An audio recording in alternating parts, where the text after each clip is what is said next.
Now that the Learning Company has fully developed the ClueFinders characters and have their world fleshed out, naturally the next step would be to set the group on their very first mystery adventure.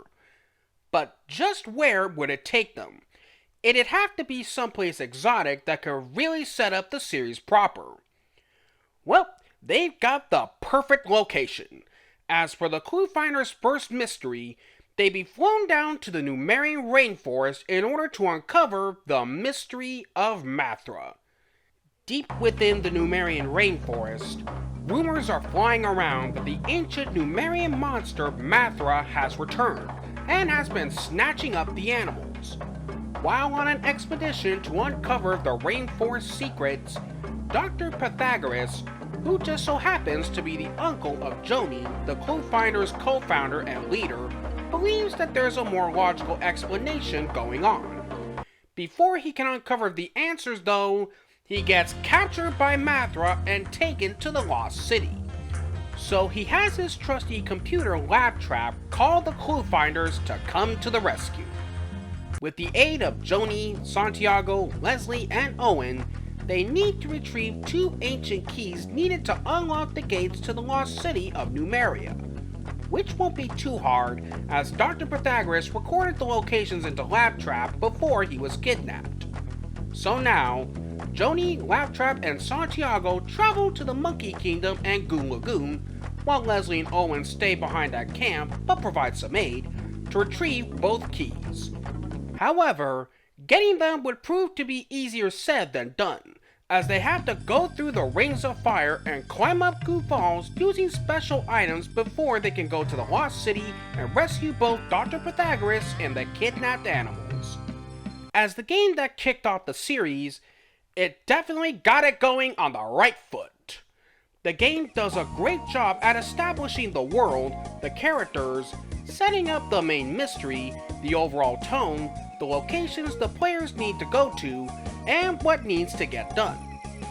The central story and conflict are rather simple, but also slightly complex. But not too complex so that young players don't need to think too hard or be turned off from the game. It's your typical rescue adventure plot, where someone important gets captured or kidnapped, and our main characters need to rescue them from wherever they're being trapped. It's been done millions of times in other games and TV shows, and it's without good reason. It's so simple and bare-boned, one can hang any kind of material on it and take it in any direction they so desire, and the ClueFinders' take on it is no exception. The game does a good job at building up and unraveling the mystery, with first establishing the animals being snatched up and rumors swirling about Mathra's return, Dr. Pythagoras being kidnapped, planting hints to the real answer, and etc. etc. Plus, it does have some familial ties, since as already mentioned, Dr. Pythagoras is Joni's uncle, so there are some personal stakes here. A good example, there's one moment where Joni does express worry and concern for her uncle, though she does try to mask it. Hey Santiago, do you think Uncle Horace is okay? He'll be okay, Joni. He's got a PhD and everything.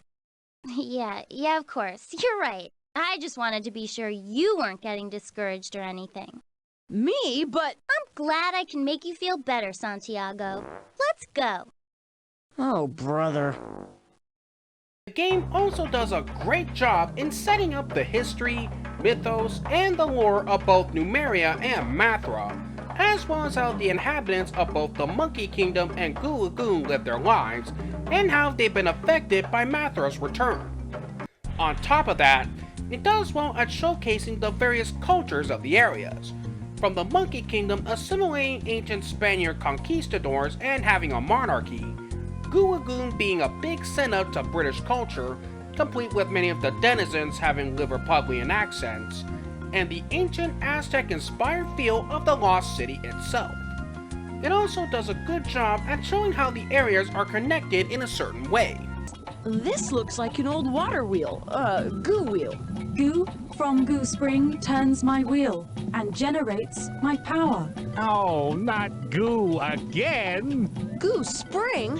Joni, this must be the spring that feeds the entire Goo Lagoon. There's also some nice humorous moments sprinkled throughout the game, from amusing and quirky character interactions, witty remarks, and a small bit of cultural references. Yuck! Oh, what's in there? You don't want to know! Look! Are you sure you want to keep going? I hear Mathra has razor-sharp claws! Big deal. And a 60-foot wingspan! He does? And I hear he likes to eat turbo turtles for breakfast. Oh, great. Hello, travelers. Welcome to the Numerian Chamber of Illusion. You are entering a dimension where not all is what it appears to be. And lest I forget, the most obvious one being that Mathra is one big send-up to kaiju monsters, particularly Mathra. Not to mention, there are some jokes that would certainly fly over the heads of the target audience. Welcome to Liverpuddlebugs, gateway to the Goo Lagoon. Who are you? We're the Liverpudlians, Bugs. We live here in the goo. Oh, goo. Oh, I miss me fresh goo. You're a dreamer, mate. Hasn't been any fresh goo since that fiendish Mathra showed up. There's also a couple of songs that highlight just how Mathra's return has affected everyone and everything, both to the characters and the players. And they are somewhat catchy. Here in Liverpuddle, we're all in quite a muddle. Since the monster's come back, he's ruining the goo. Speaking of, the game does a good job at introducing the titular characters, establishing who they are both as a group and some of their personality traits, though we don't learn everything about them in this game. Superstition? Lost City? Monster? Peanuts? Owen! For the main characters, as already stated, the game does a good job at introducing players to who they are and their personalities. As mentioned earlier, Joni Savage is the co-founder of the club and its fearless leader. She is willing to jump into any mission mystery with no fear, has great confidence, and would never back down in the face of danger.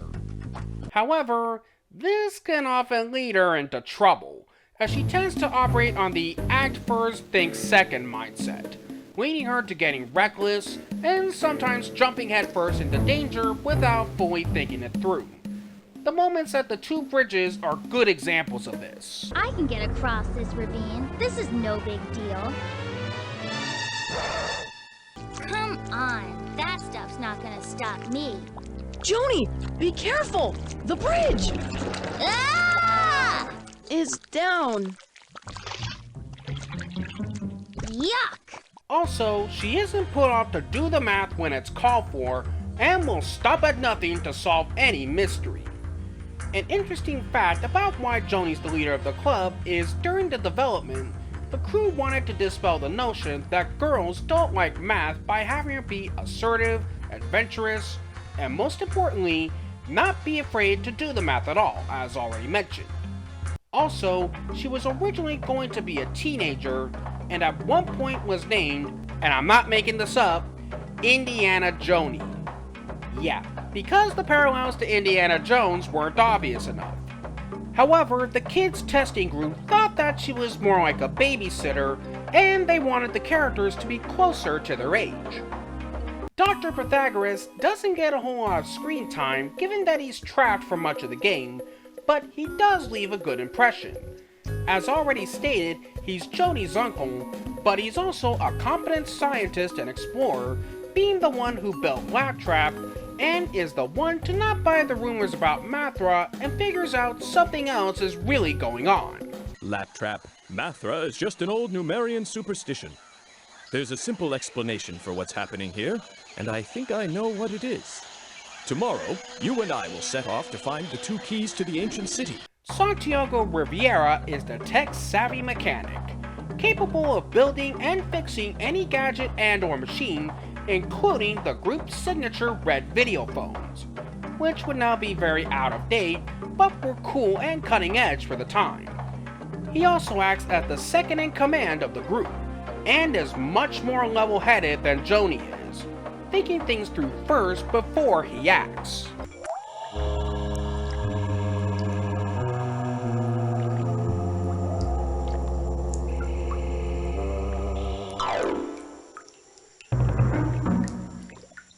Owen Lamb is the chill and laid-back skater dude, who seemingly really doesn't do a whole lot aside from adding some comic relief elements, but he can be helpful when the player gets stuck on a puzzle. Leslie Clark is the youngest and most knowledgeable one of the group, having a vast knowledge of ancient civilizations, math, and science, which can be pretty handy should one ever get stuck.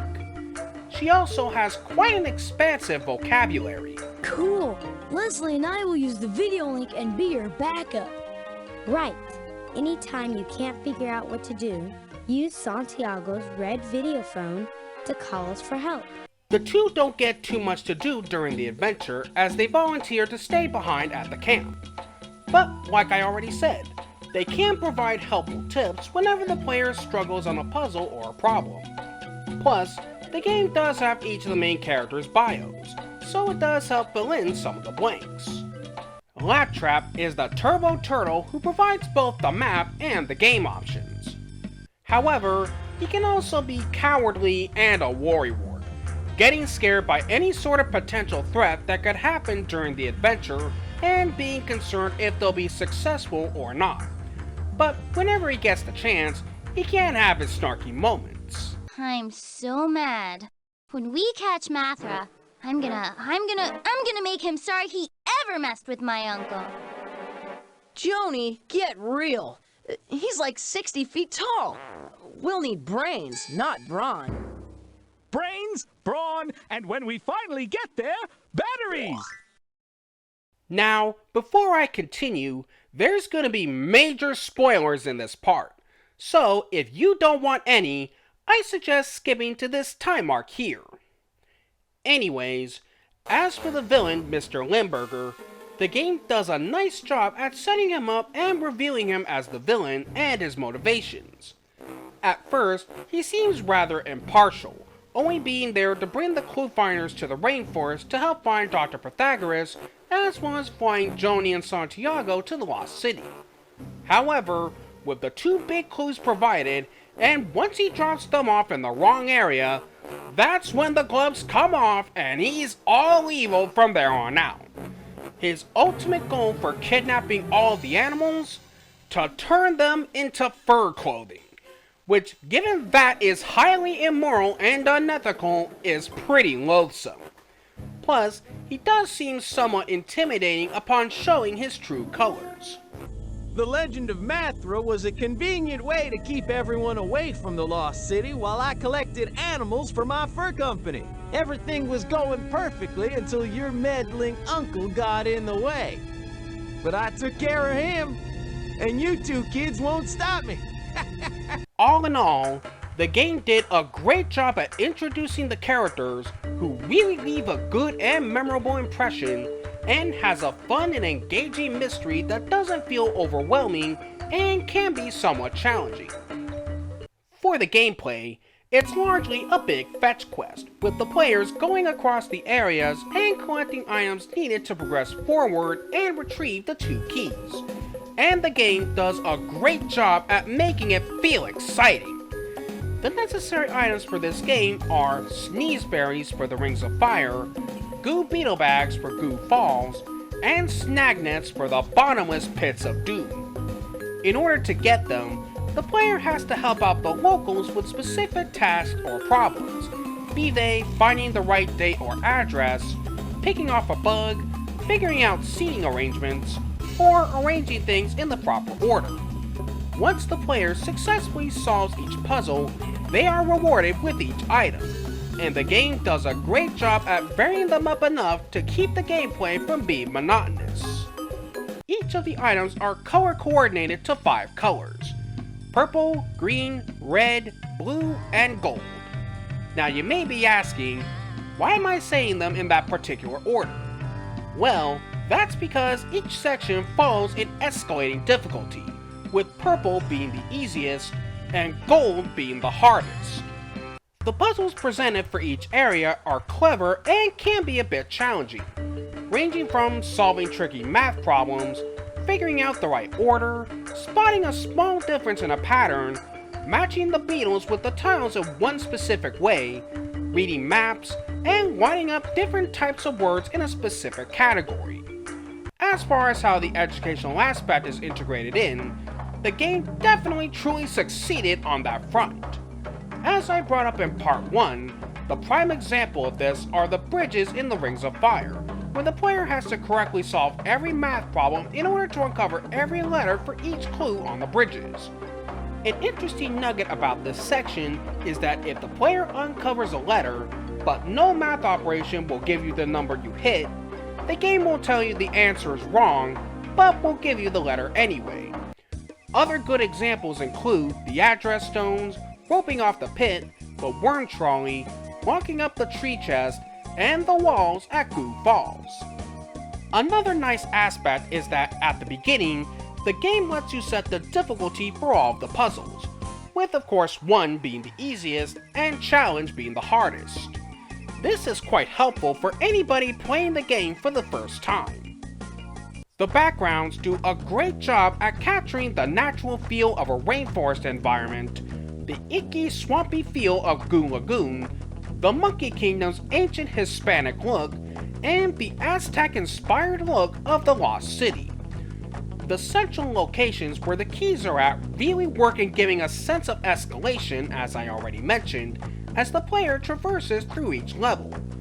The character designs stick to a more realistic look with the human characters, but for others like Lab Trap and the inhabitants of Goo Lagoon and the Monkey Kingdom, they were able to get very creative. From some of the monkeys dressing like Spaniard conquistadors, the sentient plants and creatures in Goo Lagoon, the Liverpudlians, and the guardians of the pits, the falls, and the city. There's also some nice background details, like the bubbling lava and the flowing falls. As for the character animation, it does look quite good. For the most part, it can be pretty smooth and sticks to a more grounded, down-to-earth feel, though it can sometimes have some outlandish, cartoony moments on occasion.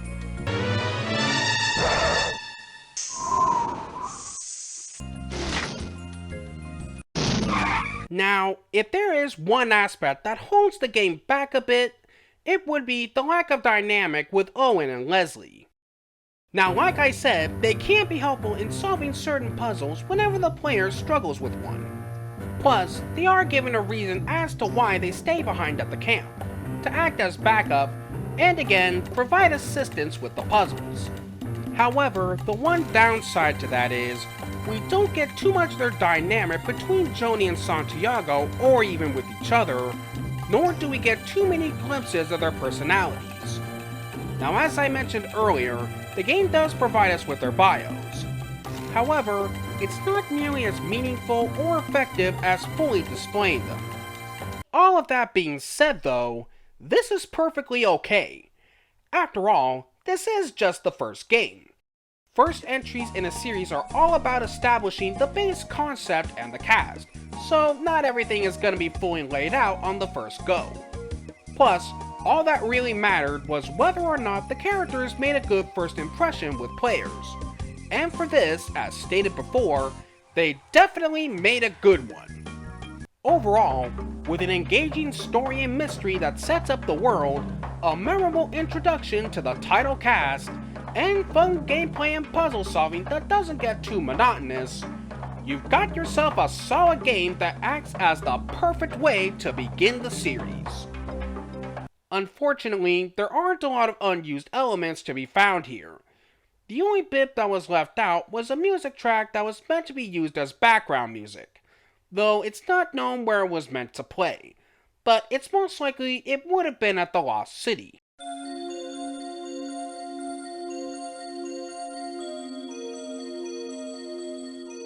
Now, to make up for that lack of unused content, let's get into some very fascinating trivia. When the game was released in the UK, it went under the name The ClueFinders Years 3 and 4 Adventures.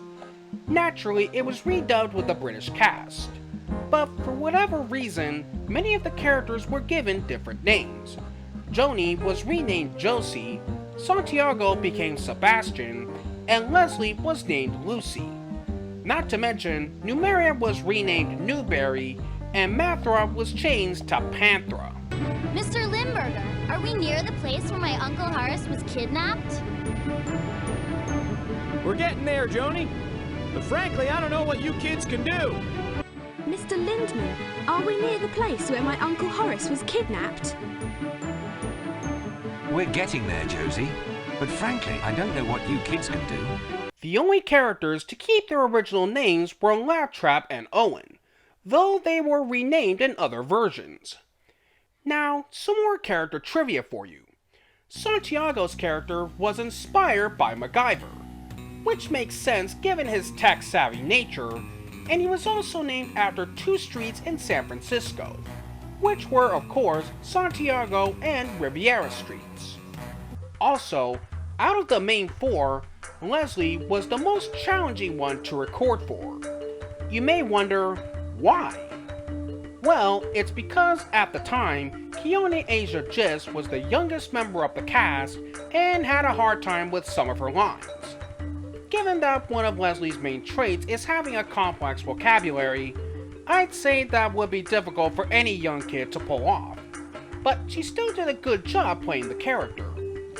Funny enough, even though Joni is often depicted as being confident and fearless in the games, many of the box art covers tend to depict her looking worried or alarmed.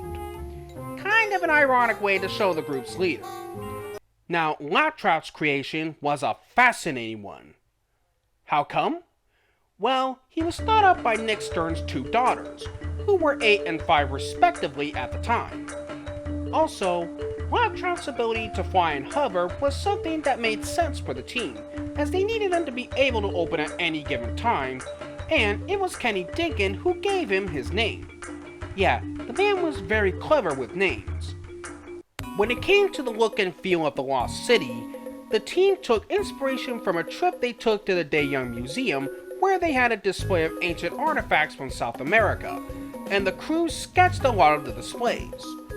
Now, this next bit has nothing to do with the actual game, but I thought I would mention it here. At the end of production, Nick Stern made medals for the art team that resembled golden animation discs. It's always nice to hear stories like that, as it gives a sense of camaraderie to the team. On the technical aspect, the game was put together similarly to how Humongous Entertainment was doing theirs. The backgrounds were drawn and colored by hand and were scanned in, then they would do the actual animation on paper, scan the drawings in, and then color them on a Mac. Also of note, the Learning Company utilized an animation and paint program that was previously used for the 3DO. On another note, the crew was experimenting with a lot of new things, particularly with the cutscenes that help progress the plot.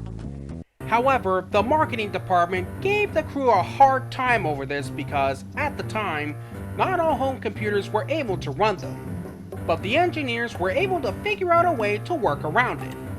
Good on them for working around the limitations. Now, a very fun tidbit is if you go back to the chamber at Goo Falls or the cave in the Rings of Fire after you collected both keys, what'll be there in their place are golden artifacts that players can collect. They really don't serve much purpose apart from just getting them for collector's sake. Lastly, the Monkey Kingdom section was repurposed and turned into its own game, The Mystery of the Monkey Kingdom, which was released in 2000.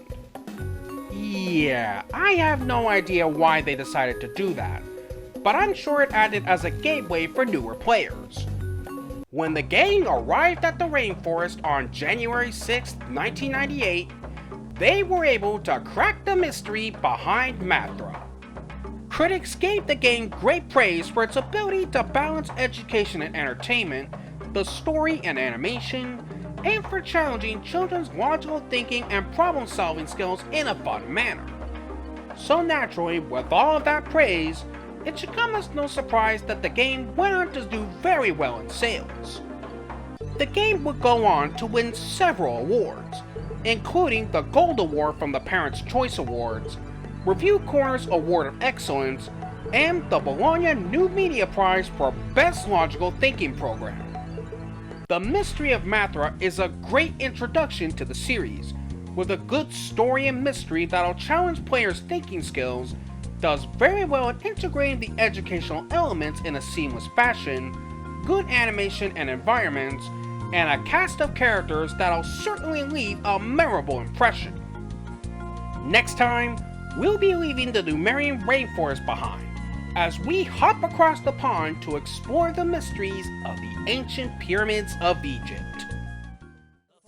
Goo are waiting, so stop your hesitating.